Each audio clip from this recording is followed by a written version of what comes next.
संक्षिप्त मार्कंडेय पुराण। जैमिनी मार्कंडेय संवाद। बपू को दुर्वासा का श्राप। व्यास जी के शिष्य महातेजस्वी जैमिनी ने तपस्या और स्वाध्याय में लगे हुए महामुनि मार्कंडेय से पूछा, भगवान महात्मा व्यास द्वारा प्रतिपादित महाभारत अनेक शास्त्रों के दोष रहित एवं उज्ज्वल सिद्धांतों से परिपूर्ण है। यह सहज शुद्ध अथवा छंद आदि की शुद्धि से युक्त और साधु शब्दावली से सुशोभित है। इसमें पहले पूर्व पक्ष का प्रतिपादन करके फिर सिद्धांत पक्ष की स्थापना की गई है।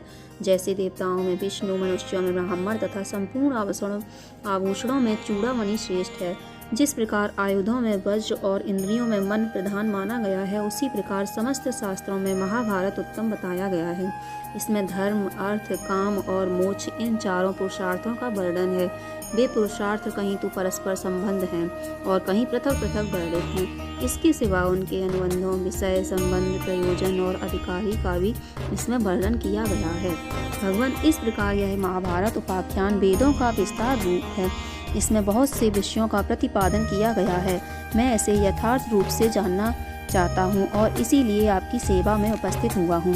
जगत की सृष्टि, पालन और संहार के एकमात्र कारण सर्वव्यापी भगवान जनार्दन निर्गुण होकर भी मनुष्य रूप में कैसे प्रकट हुए तथा द्रुपद कुमारी कृष्णा अकेली ही 5 पांडवों की महारानी क्यों हुई, इस विषय में मुझे महान संदेह है। द्रौपदी के 5 महारथी पुत्र जिनका अभी विवाह भी नहीं हुआ था, पांडव जैसे वीर जिनके रक्षक थे, अनाथों की भांति कैसे मारे गए, ये सारी बातें आप मुझे विस्तार पूर्वक बताने की कृपा करें। मार्कंडेय जी बोले, मुनि श्रेष्ठ, यह मेरे लिए संध्या वंदन आदि कर्म करने का समय है।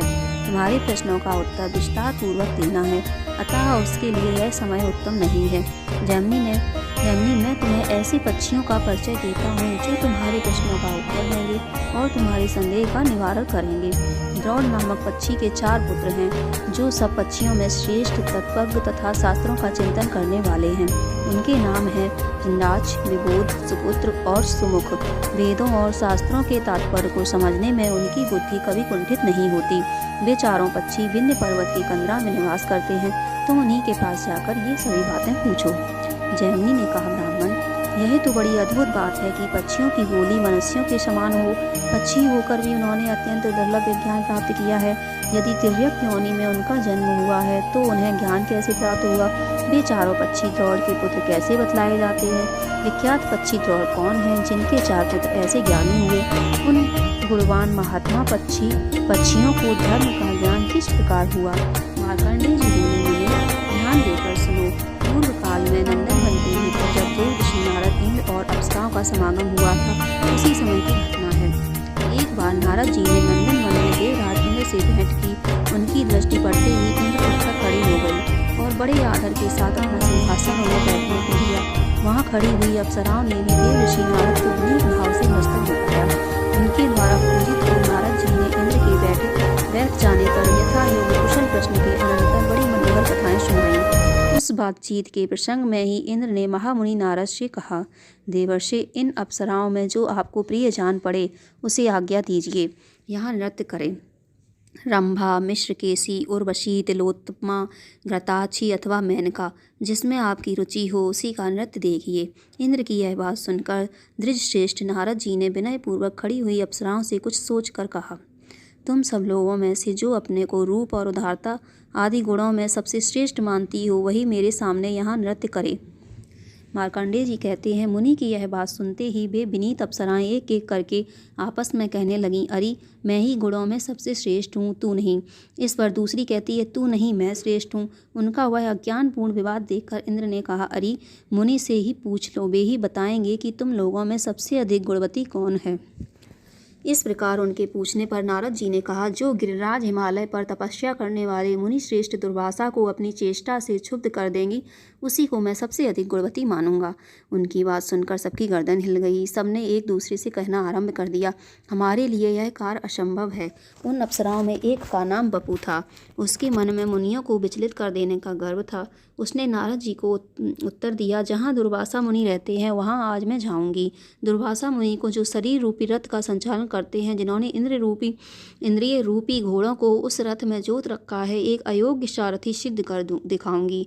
अपने कामबाण के प्रहार से उनके मन रूपी लगाम को गिरा दूंगी, उनके काबू के बाहर कर दूंगी। यूँ कहकर बपू हिमालय पर्वत पर गई। वहाँ महर्षि के आश्रम में उनकी तपस्या के प्रभाव से हिंसक जीव भी अपनी स्वाभाविक हिंसा वृत्ति छोड़कर परम शांत रहते थे। महामुनि दुर्वासा जहाँ निवास करते थे उस स्थान से 1 कोस की दूरी पर वह सुंदरी अप्सरा ठहर गई और गीत गाने लगी। उसकी वाणी में कोकिल के कलरव का सा मिठास था। उसके संगीत की मधुर ध्वनि कान में पड़ते ही दुर्वासा मुनि के मन में बड़ा विस्मय हुआ। वे उसी स्थान की ओर गए जहाँ वह मृदुभाषिणी बाला संगीत की तान छेड़े हुए थी। उसे देखकर महर्षि ने अपने मन को बलपूर्वक रोका और यह जानकर कि यह मुझे लुभाने के लिए आई है, उन्हें क्रोध और अमर्ष हो आया। फिर तो वे महातपस्वी महर्षि उस अप्सरा से इस प्रकार बोले, आकाश में विचरने वाली मतवाली अप्सरा, तू बड़े कष्ट से उपार्जित किए हुए मेरे तप में विघ्न डालने के लिए आई है। अतः मेरे क्रोध से कलंकित होकर तू पक्षी के कुल में जन्म लेगी। वो खोटी बुद्धि वाली नीच अप्सरा, अपना यह मनोहर रूप छोड़कर तुझे 16 वर्षों तक पक्षिणी के रूप में रहना पड़ेगा। उस समय तेरे गर्भ से 4 पुत्र उत्पन्न होंगे, किंतु तू उनके प्रति होने वाले प्रेम जनित सुख से वंचित ही रहेगी और शस्त्र द्वारा बध को प्राप्त होकर शाप मुक्त हो पुनः स्वर्गलोक में अपना स्थान प्राप्त करेगी। बस अब इसके विपरीत तू कुछ भी किसी प्रकार की उत्तर न देना। क्रोध से लाल नेत्र किए महर्षि दुर्वासा ने मधुर खनखनाहट से युक्त चंचल कंकन धारण करने वाली उस माननीय अप्सरा को ये दुस्सह वचन सुनाकर इस पृथ्वी को छोड़ दिया और विश्व विस्तृत गुणों से गौरवान्वित एवं उत्ताल तरंगों वाली आकाश गंगा के तट पर चले गए। बोलो माता।